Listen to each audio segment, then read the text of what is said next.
Қырғызстанда тігілген балалар киімінен улы заттар шықты. Арнайы тексеру жүргізген санитарлар адам шошитын қорытындылармен бөлісті.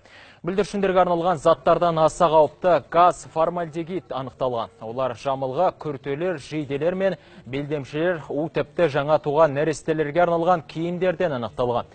Бастапқыда заттар базарлардан табылғанымен кейіннен дүкен сөрелерінен де кездескен. Тексеру нәтижесі бойынша барлық киім-кешек сатылымынан алынып, кәсіпкерлерге 200 миллион теңге айыппұл салынды. Белгілі болғандай өнімнің көпшілігі Алматы мен Бішкек базарларынан әкелінген екен.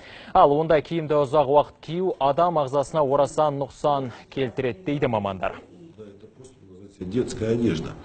Производство Кыргызская республика. Бұл киімдердің барлығы Қырғызстаннан әкелінген. Кәсіпкерлер оларды Алматы, Бішкек қалаларының базарларынан тасиды. Олардың құрамында формальдегидтің мөлшері өте жоғары. Бұл балаларымыздың денсаулығына үлкен қауіп төндіреді. Адамның денесіне біртіндеп сіңіп, ауыр дерттерге шалдықтырады.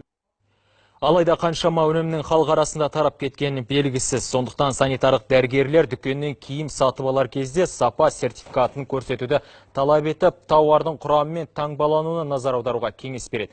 Олардың айтуынша киімді тіпті иіскеп көру керек, себебі формальдегид түссіз, бірақ иісі өткір. Бұл мәселеге қатысты Қырғызстан тарапы да пікір білдіріп үлгерді. Көршілес елдің денсаулық сақтау министрінің айтуынша өнімнің сол елде жасалған дәлелденсе, қатаң шаралар қабылдамақ. Мұның Қырғызстаннан екені бойынша ресми сауал хатты алысымен нақты шараларды қолға аламын, назарсыз қалдырмаймын. Қызметтік тергеу жүргіземін, тіпті прокуратураға жолдаймын. Дәлелденсе әрине.